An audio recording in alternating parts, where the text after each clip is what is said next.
What's going on, everybody? Welcome to another episode of Off the Couch Boxing. I'm your host, Reckless Rex Ruger. Watching my back, as always, the Alexis Arguello puppet. We're back with another banger of an episode. But then again, when don't we have a banger? You know the motto, folks. The most amazing and real boxing conversations anywhere on planet Earth. Legends, luminaries, world champions, and fighters on the come up. All coming here to chop it up with your boy, Reckless Rex. And today is no different. We got another great one. And my guest will be in here in a moment. Of course, you seeing me confer with him is nothing new. And you know I won't edit it out because I just don't. Can't be bothered with it. We're keeping it raw, unfiltered, real. We leave it all in, folks. You know how I go. The technical difficulties, the hiccups, it all stays in. That being said, before my guest gets in here, let me go promotion mode on you. Make sure to like and follow Off the Couch Boxing on Facebook. That's numero uno. And of course, if you're watching right now, like, subscribe, hit the notification bell to stay tapped in on this channel. This is the best boxing content anywhere. Peruse the playlist, and you will see why we are the undefeated, undisputed heavyweight champ of boxing podcasts. My guest is here. Let's get down to it and chop it up with him right now. Let's go. Terrell. Hey, what's up? Can you hear me? Man, I'm glad to have you on here, man. Well, first and foremost, man, what happened? Did I lose you? Oh, there you go. Yeah, I go. First of all, it's an honor and a pleasure to meet you, sir. Yeah, thank you. Same, man. It's an honor to be on the show. And you know what, man? I've been many times on this podcast very critical of judging, and I'm sure you've been asked a ton about the Elijah Garcia fight. So I will do the venting on behalf of you, man. Robbed, folks. and I cover this sport. I'm passionate about it. At the time of this episode, 210 episodes I've done, man, with lots of fighters on there, man. And it does stick in my craw that we're still seeing bad judging. Yeah, man. It's one of them things with boxing that, you know, we all know that how it is and you know how it can get. But I'm not one to really talk about judging a lot. I know what I went out there and did. I will tell you this. I know for a fact that I didn't lose that fight. No matter what the ruling was, I felt like I won. I knew that I won. I watched it over quite a few times, and I still got the same result. Listen, I watched it, man, and I have a tendency to do this peculiar little thing just because I like to see if I'm really as tapped in as I think that I am. So I keep a journal-style book, and all it is just boxing scores. You know what I mean? If a good fight is on, man, you know, I'll watch a whole card and score all the fights, man. Yeah. And I'm not so sure, and this is no disrespect to Elijah Garcia, but I don't know if I even found a single round in there. I have it downstairs. I should have looked ahead of time, man, but it was damn near a shutout to me. Yeah, I gave him the second round. He came back trying to throw a lot of punches. He really wasn't landing much, but he was trying to be busy. So I gave him benefit of the doubt on that, right? Just to see. But I gave him the second round and maybe one other round. That was it. And of course, a knockdown in round one as well. Yeah, that's what I'm saying. So, you know, like I said, I just felt like I did good. I'm just looking for what's next, staying ready. And so I'm curious to get your opinion, man. Do you feel like sometimes what boxing has a tendency to do is or it might have happened in this case, is push the narrative that they want because you are the elder statesman and he is a quote young prospect? Yeah, it could be. I can't really say, but most of the time you be thinking stuff like that. You know what I mean? Because, you know, I've been in the game for a while, but at the same time, it's not about that. It's about who go out there, who put the work in, who win. You know what I mean? That's what boxing about. At least it should be. Yeah. Yeah, that's what it should be about. So at the end of the day, my thing ain't to cry and complain. I just gotta keep working, keep doing what I'm doing, and the right fight's gonna come. I got a good team. A lot of people think that sometimes the decisions had to do something with your team. Sometimes that's just how it go. We can't put our finger on why it happened, how it happened. My thing is just to keep going.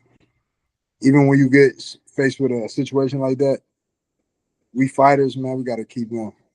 And where do you feel like, man, because I'm curious to get your take on, at 37 years old, man, where you feel like you are in terms of like your prime and how you feel as an athlete. It always used to be kind of correlated that prime kind of meant a younger age. But then when you Yeah. are older, as you said, you've been in the game for a minute. You know, I mean, maturity and all that kind of stuff. It could mean that your prime is more as an older athlete. I mean, we're seeing guys like Usyk and Better Yeah. Biev and these guys, still doing shit at an elite level. In the neighborhood of 40 years old. Where do you feel like where do you feel like you're at 37? It's funny that you said that, because I feel like I'm just reaching my prime. That's how I feel. Seriously. Yeah. Like I'm honest. Even if you watch my fights, like I was more active this fight. I was in better shape. I was through more punches. Even I was 16 years older than this guy. You couldn't tell by looking at the fight. So I feel good right now. Like I don't take a lot of punishment, and I'm a calculated fighter. So I feel like I'm good.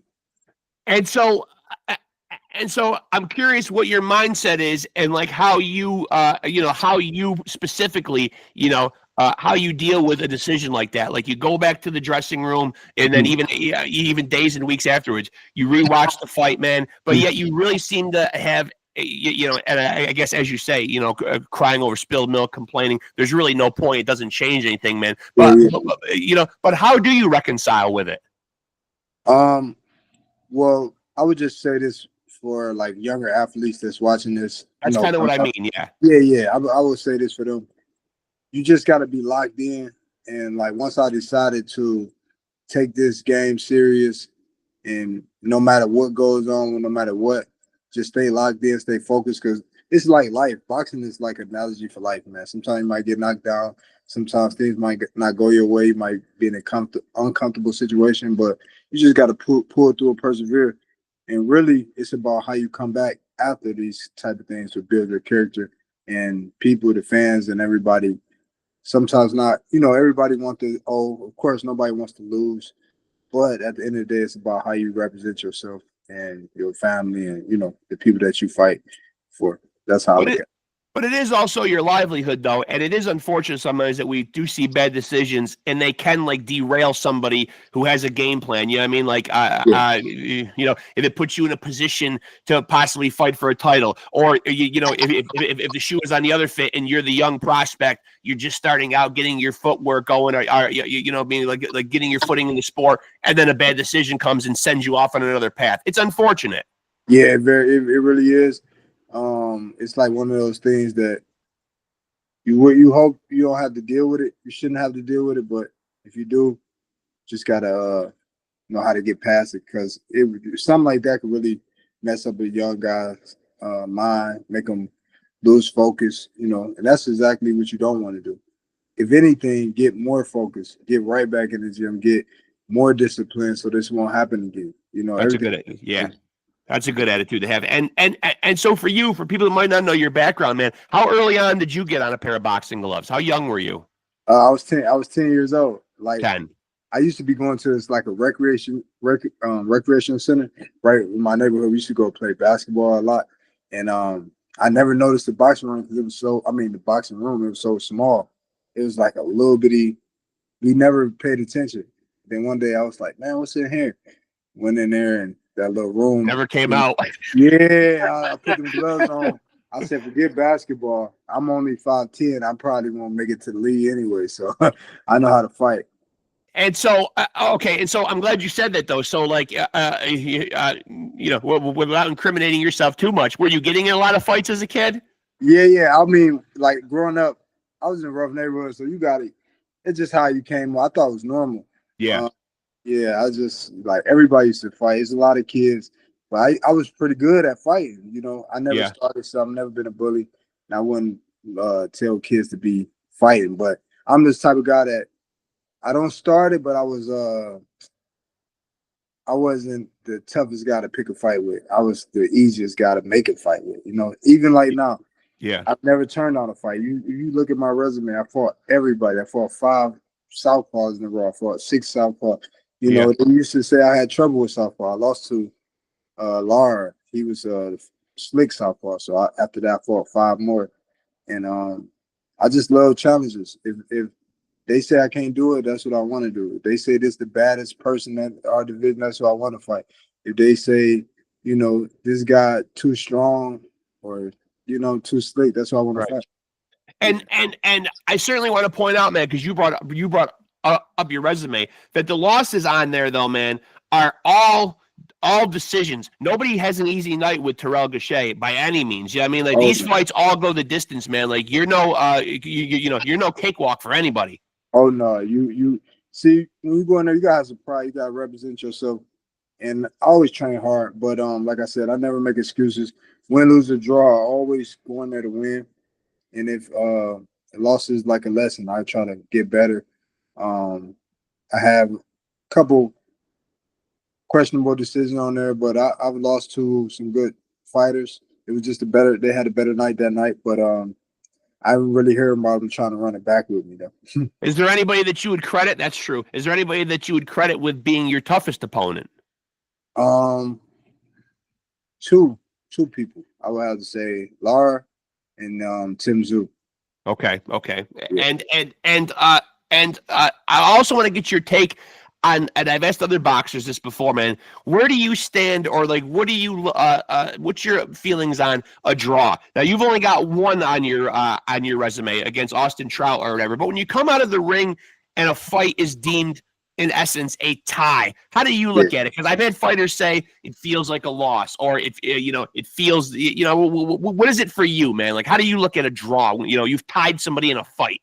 Yeah, I mean, going in the fight, I never thinking, fighters, we never think about draw. We always thinking about winning, but at the end of the day, I just think that's like one of them things that they want a rematch to get a rematch or anything like that. But I wanted to redeem myself from that because I felt I won. Yeah. I wanted to even the score. Like, I wanted to settle it. So I was trying to get an immediate rematch with Trout, but he was, not to take him away from him because he's not boxing now, but we couldn't make the fight happen. I was willing to, for whatever reason, it just didn't happen. Are there any names that are absent on your resume? Any fights that you wanted to see come to fruition that didn't manifest? I was always looking to fight the top guys. I've never really been in one to call guys out. I was just fighting whoever they put in front of me and trying to see how it lined up. But I always just wanted the title. So not really, but I was at 154 for a while. It was a lot of fights that I wanted to make happen. But just I couldn't make that weight no more. Now, I know you're still competing right now, so everybody in the sport, at least within a weight division or two of you, could potentially be an opponent. But are there guys that you can sit back and look at from a fan standpoint that you enjoy watching fight right now? Yeah, not quite close to my weight, but I like watching Tank. Sure. I like watching who else? I mean, I'm a fan of boxing. I even like watching Shakur. I like watching who else? It's a lot of people that I like watching, but where did you stand on the Tank Lamont fight? How did you see that shaking out? A very close and polarizing decision. Yeah, that was a close fight, but Lamont did a lot better than a lot of people thought he would do. Yeah. But I knew him from a while back, and I knew that it was going to be a tough fight for Tank, just because we were so familiar with each other. And I thought that was a bad, it's not no bad fights in boxing, but I'm saying stylistically, I felt like he was going to get Tank trouble because he knew him so well. They fought 3 times in the amateurs. They came up together. So, this was one of them things. And now I watch so much boxing, man, that I remember, the Elijah Garcia fight happened just last month, March 22nd. I can't remember, though, but wasn't there another controversial decision that night? What was that on the undercard of? It was on Fundora. And he fought, and who did he fight? He fought, he fought Cordell? Cordell Booker, yeah. Oh, yeah, I guess that wasn't so controversial. That was pretty cut and dry. I want to say, Cordell Booker, my guy. I want to say, but he know how it goes. He just won his night. But I mean, that's a tough ask for anybody, though, because Fundora is just it is a lot of reach and a lot of arm and a lot of length coming at you. Yeah, Styles definitely make fights, and it'd be interesting to see, you know, because even when you're preparing for that fight, you gotta do different things. You gotta get some tall guys and Sure. you gotta do a lot of different things. So fighting a tall guy is not the same as fighting somebody you looking eye to eye with.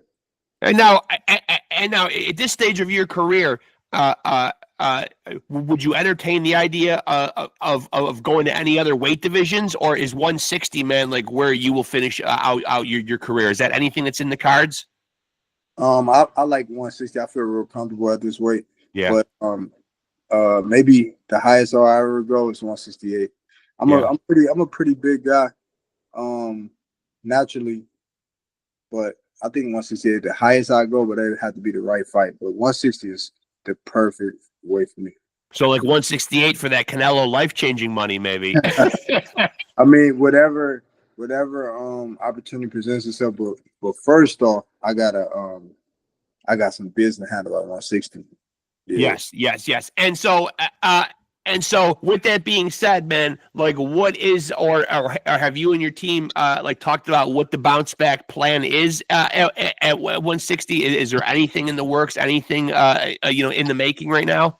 Not really, but I have been speaking with my team. They just tell me to stay ready, like they always do. They always get me in the big fights, and you know, they look at it like we moving forward, like with that performance, we looking forward for another big fight.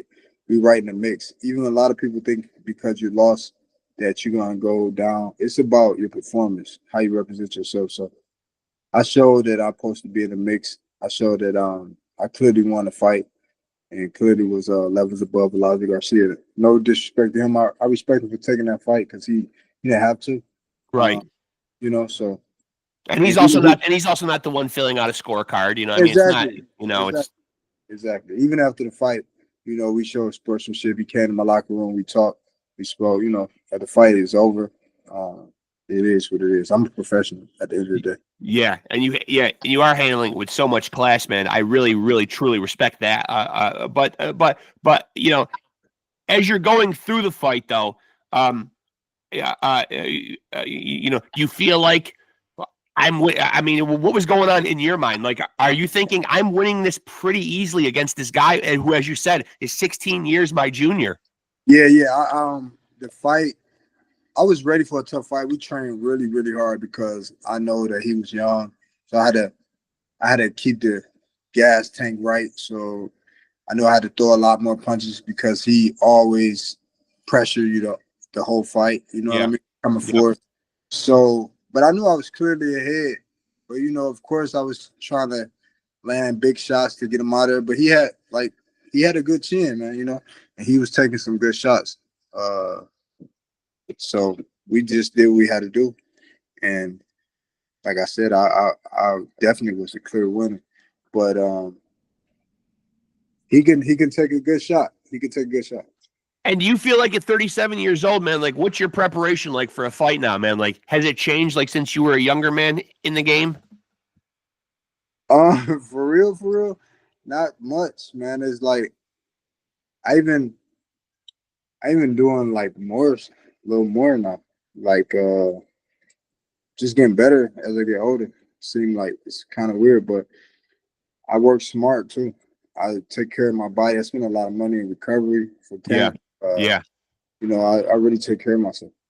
Are you somebody who's thought in your mind about a certain age to stop fighting or like X amount of fights, or do you just kind of play it by ear depending on how you feel? I just play it by how I feel. But if it was ever a point where I was getting tired of this, or I just didn't have the love for it, or I feel like I'm just then I would just hang it up. But right now, I just love what I do. I feel good, injury free. I'm in good shape, so I'm just gonna keep riding it out. Have you thought ahead to what life after in-ring competition, after active boxing, like looks like? I.e., are you somebody that's interested in still keeping a foot in the sport? Like, you know, many guys go on to the promotional side, or coaching and training themselves, or Mhm. announcing. You know what I mean? Or like when you're done with boxing, will you make a clean break, or will you always be involved? Um, I, I I feel like I'm gonna be involved in boxing still some kind of way, even when I retire, because I got a lot of roots back home with my guys in Cleveland. I got a Yeah. lot of people up under me. My little cousin, he's #1 in the country. I got younger guys that's coming up in Cleveland. So I think I'm gonna always be dealing with it some kind of way. I don't know necessarily being a coach because you gotta have a lot of patience and Yeah. Yeah. Especially with yeah, these kids nowadays. yeah. Just because you can fight good don't necessarily mean you'll be the great coach. But I do got something I can add to the table with my experience and stuff like that. So I'm Yeah. definitely gonna try to help them because it helped me change my life.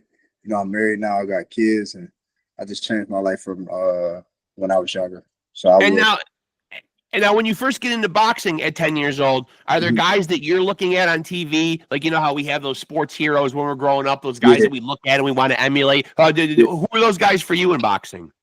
To be honest, it's funny because even though he was a southpaw, one of my favorite fighters was Winky Wright coming up, and that's Yeah, probably why I got that the shell defense sometime, the high guard and stuff like that. But I used to like, of course, everybody with Mayweather. That yeah, was who I wanted to. That's the guy who I watched the most. Um, I watched. I'm so much of a boxing fan. I watched everybody, even old school fighters, Sugar Ray Leonard, Marvin Hagler, Tommy Hearns, all them guys, Aaron Pryor, Roberto Duran, all them yeah. guys. That they was people that was just so super tough, and they weren't scared to. So I feel like I'm a throwback fighter because I fight anybody like how they was back then. Without a doubt, you are. Yeah, without Yeah. a doubt. And so, do you like with Saudi Arabia and Turkey Al Sheikh? Because I imagine that this kind of goes along with that old school throwback mentality. It does seem like they're Turkey Al Sheikh, Dana White. They got this promotional company. They're throwing their hat into the ring.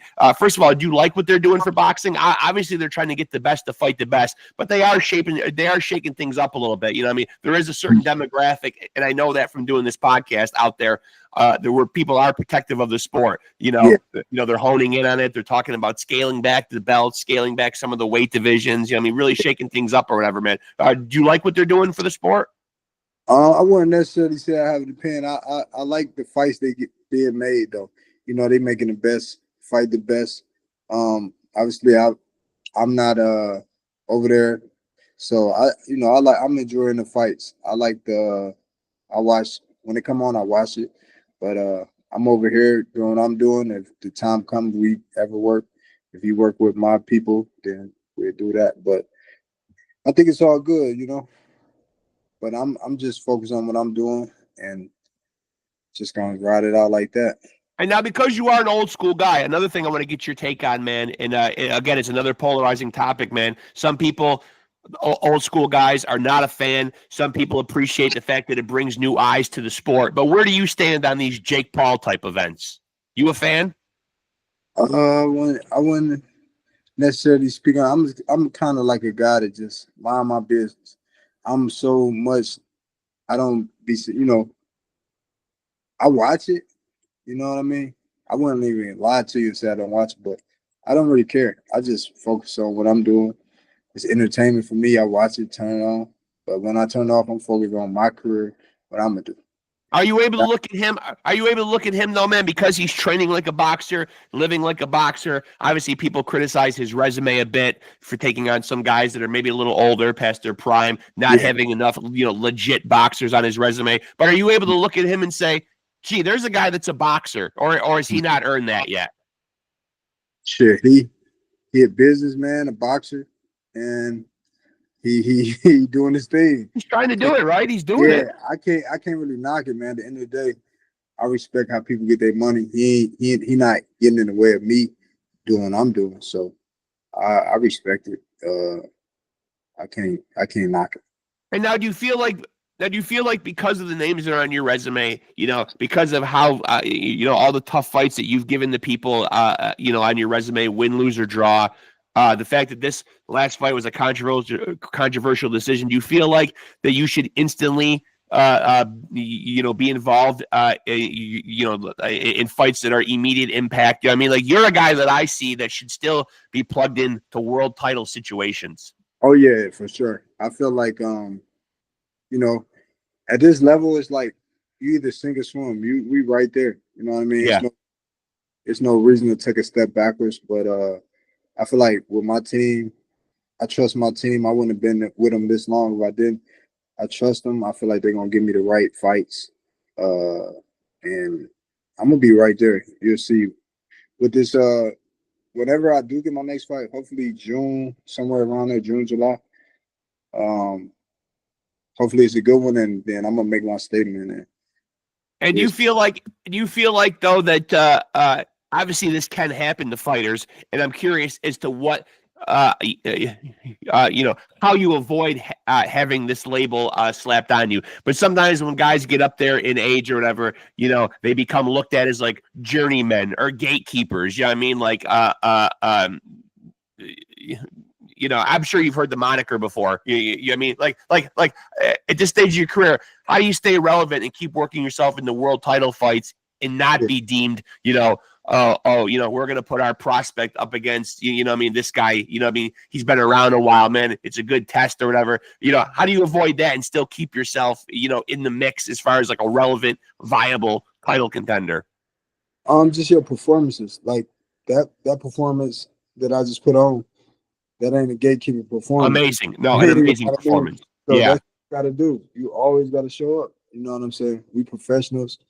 We know with this sport, we know people want to see exciting fights. They want to see people go down. They want to see blood. Yeah. This the hurt bit. That's what they want to see. So, but I know people do look at that performance and say, and they don't just look at the L, but, I would implore boxing fans out there to really go back and see how you performed, regardless of what the outcome was. I'm glad you hit on that, man, because it was not the performance of, as you said, a 37-year-old journeyman by any means, we got to put these fights on the fans. They don't, they want to see excitement. They want to go in there and get their money's worth. They off work or they pay their hard-earned money. That's what you pay to see a fight like that. We both, even Elijah Garcia, he stood up, tried to fight. Like I said, I took my hat off to him at the end of the fight. Like you said, he won the judge. We shook hands. He talked to me like a man. And that was that. But it is infuriating to me as a fan and somebody that does what I do here, covering the sport. But at the root of it all, as a boxing fan, first and foremost, man, and I've said it on here plenty of times, boxing really has to do better, though, man. If it wants to compete with the major sports in the world, the baseballs, the footballs, the basketballs, man, we got to find a way to fix this, though, man, because, you do see people instantly getting on social media. And I'm glad for social media about this because there was, that night, no sooner had your fight ended where the people were on there letting their feelings be heard. You know what I mean? There was an outcry. I haven't stopped hearing about it yet, Yeah, like, I imagine. I've been training already, and I'm just waiting for the next one. But people have still been reaching out to me and telling me, keep my head up and about that performance, and they know I won. So, but they weren't telling me nothing I didn't know. I feel like, of course, I know that I won. We didn't get the decision, but at the end of the day, we still right here. Like I said, we ain't going nowhere. We're gonna be here for a little while. Is there a way that you think boxing could rectify this, though? I've had fighters on here. I've posed that question to them. There have been people that have suggested that, that maybe it shouldn't be the gentlemen that sit there. Maybe it should be guys sitting there judging these fights that have some type of actual in-ring experience, whether it's amateur or professional. I would feel good if the guys judging it were guys that actually climbed through those ropes and actually scrapped at some point in their life. You know what I mean? Or at least some sort of system of checks and balances where afterwards, maybe there's a week or two grace period where, a committee has these people come in, sit down and say, watch the fight again, man. What did you base this score on? What were you seeing? Why are you giving the rounds that you gave? I mean, is there a way we fix this? I really couldn't tell you, man. I really can't tell you, but I know how I'm going to fix it. Just knock everybody out. Yeah, get right back in that gym. And making it worse, it's making it worse and worse for the next opponents.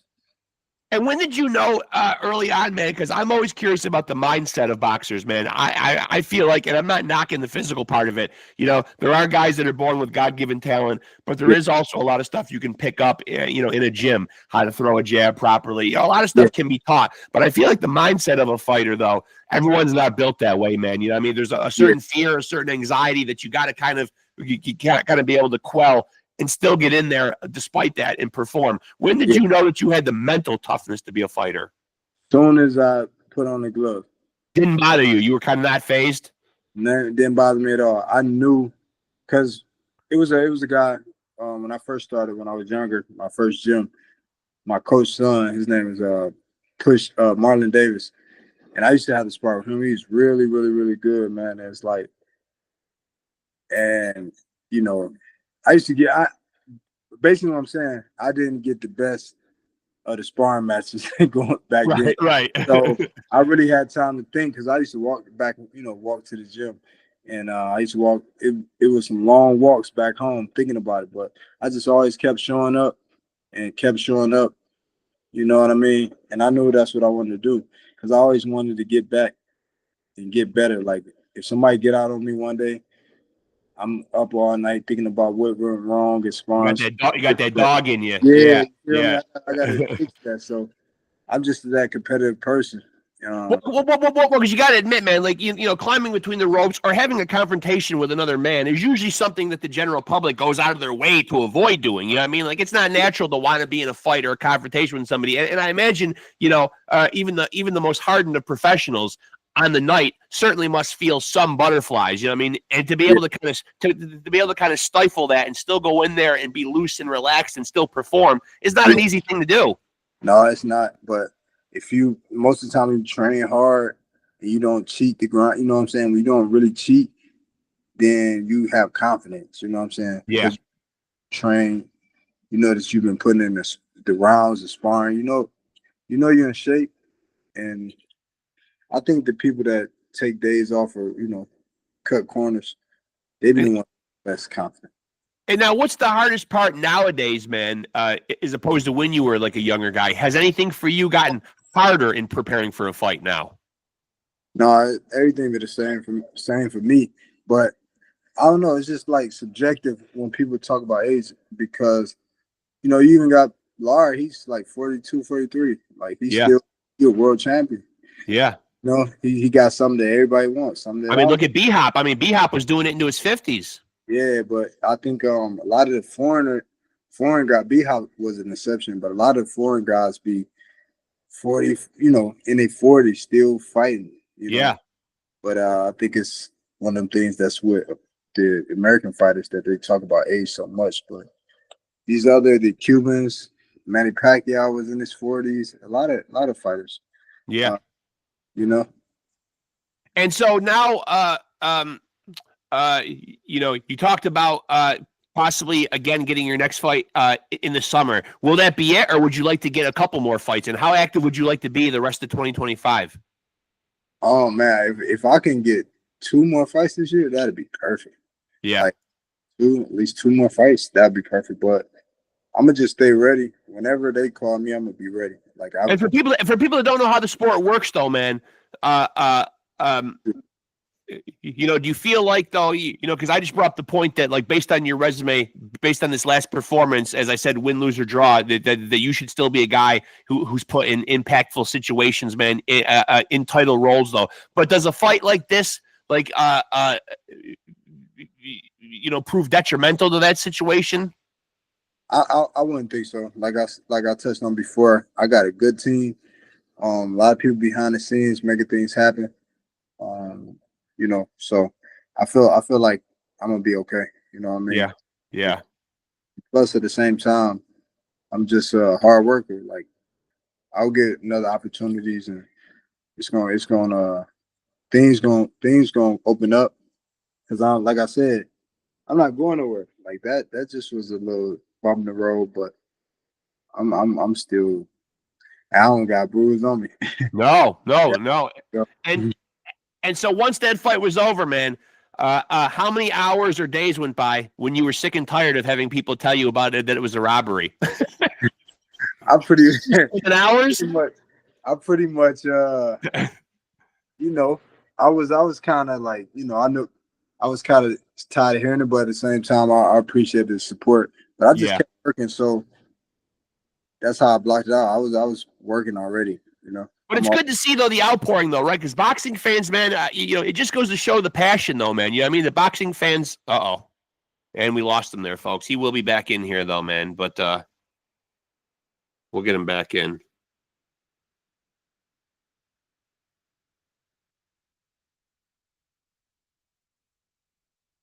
We'll get him back in. We'll get him back in, folks. Talking with TERRELL GAUSHA, who was on the short end of the stick in that deplorable. That's right. I'm looking at you, Judge Zachary Young, with that 96-93 scorecard. Deplorable. And yes, I will call him out by name, man. That made me sick, made my guts turn, man. I was thoroughly enjoying seeing the elder statesman TERRELL at 37 years old, just handing one out to a young whippersnapper, man. And we'll get him back in here, man, in a moment so we can properly wrap this thing up, man. But for those of you who might not know what we're talking about, March 22nd, TERRELL GAUSHA at 37 fought a 21-year-old young up-and-coming fighter named Elijah Garcia. And I would encourage people, not to take my word for it, to go back, watch it, score it yourself, and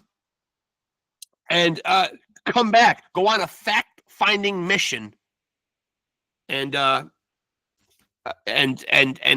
back and tell me, because I would love to hear it in the comments section, man, because I knew it right away, man. And there he is, man. We got him back in here, man. That happens, man. Hey, listen, and that won't be edited out because people know where I stand on editing. I leave all the hiccups and the technical issues in. A big part of it is because I don't really know what the hell I'm doing, but I mean, yeah. But so I was trying to fill time a little bit like when you were out of there, and I did encourage boxing fans who might not be familiar with the outcome, man. I encourage people. I said, go on your own fact-finding mission. Watch the fight back, man. Yeah, anybody that can come up with anything else, and I of course I did call out by name. I won't do it while you're in here. The judge who had the deplorable 96-93 score. I'm not sure what fight he was watching though, man. And even the other two scores of 94-95 go, one for you, one for him, are much, much, much closer than what should have been properly scored. Yeah, exactly. Because when I heard split decision, I already knew. I was like, oh my God. Is that actually true though? Is that actually true? Like when you hear split decision, do you automatically know right there it's not going your way? Man, I wouldn't say that. It's just when you hear that, you don't want to hear that because it's a unanimous decision. Anybody can see that. So when you hear split, you automatically think like, come on. Right.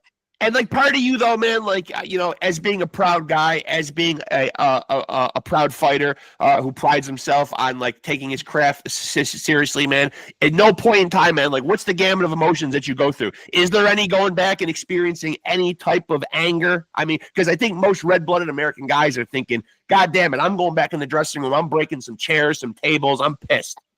Nah, man, I'm just blessed that I'm at where I'm at mentally right now. So I was good. I wasn't thinking like that. It was what it was. I think that's a testament that is a testament, man, to your high level of professionalism, man. I mean, it really is, man, because I think that would be most people's response, man. Like none of us are, I think a lot of people in life would probably make the claim that they're a sore loser. None of us want to lose in life, you know?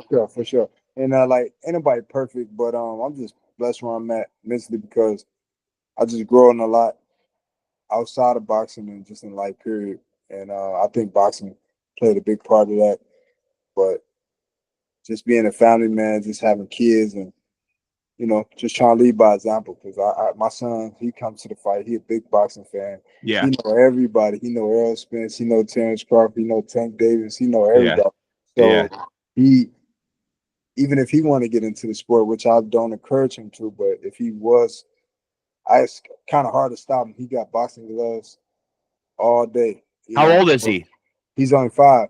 Five. And so if he got to the point, man, that he wanted to fight, man, as a fighter and a father yourself, man, like you would not be super thrilled.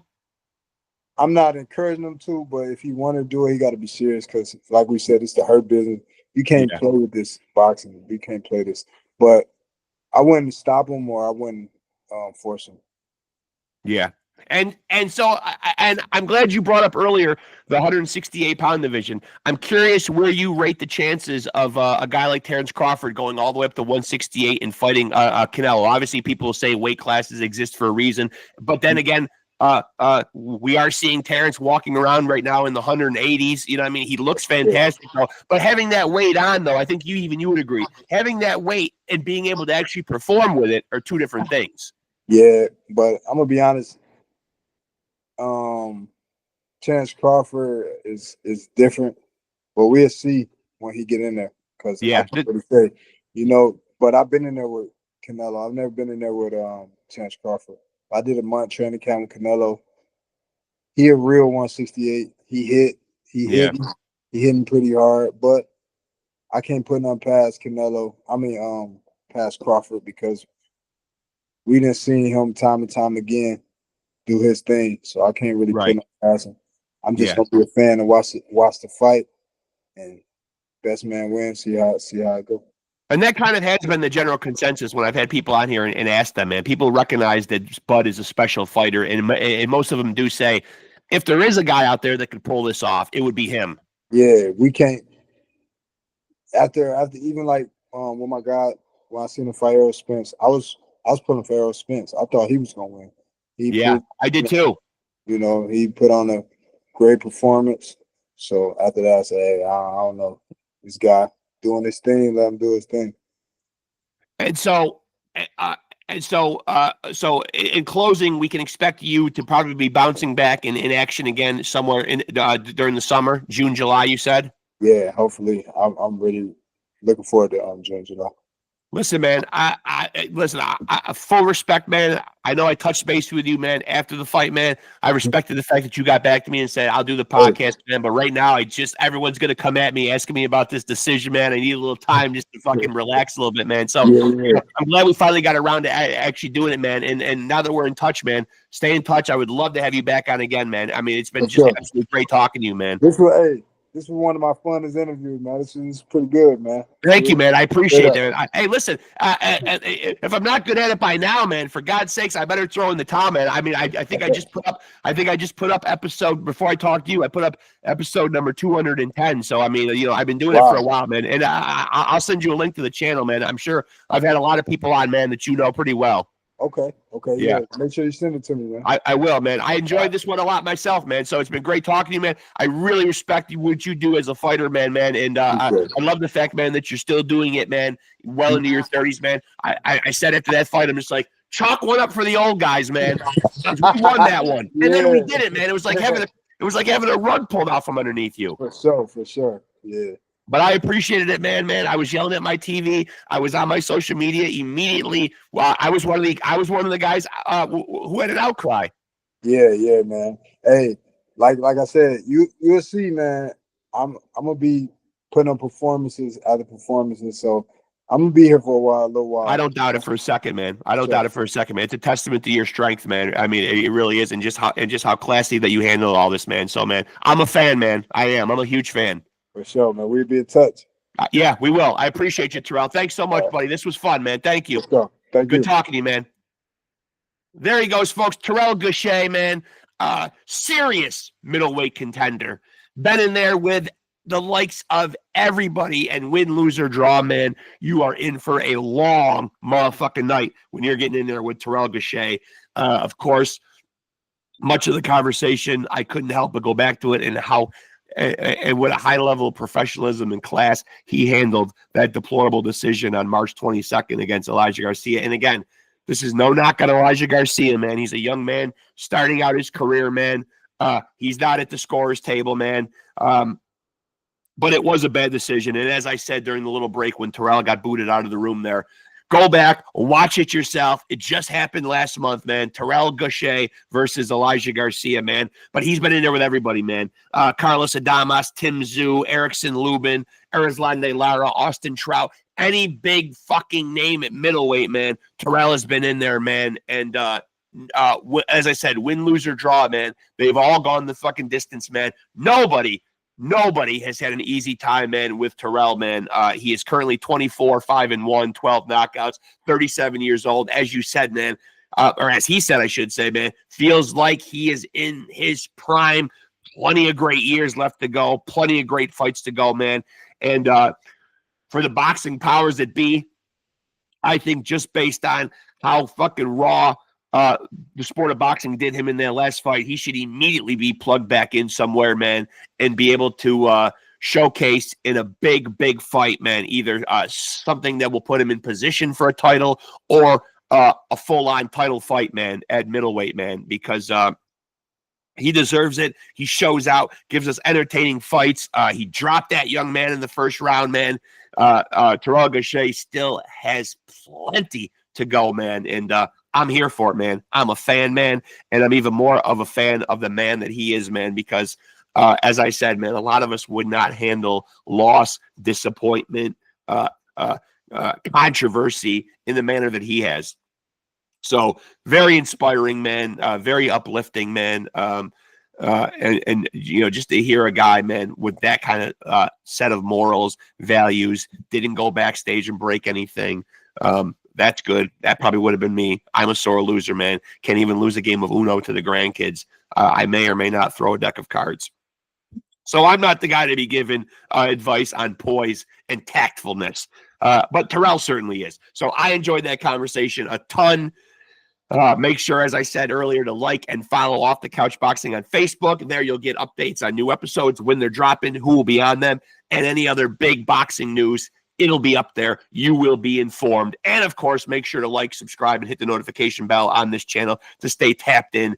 We are, of course, the undisputed, undefeated heavyweight champion of boxing podcast. And the good news is you, too, can be a champion.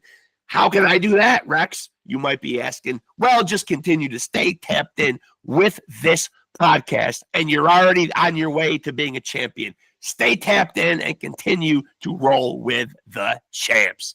Peace.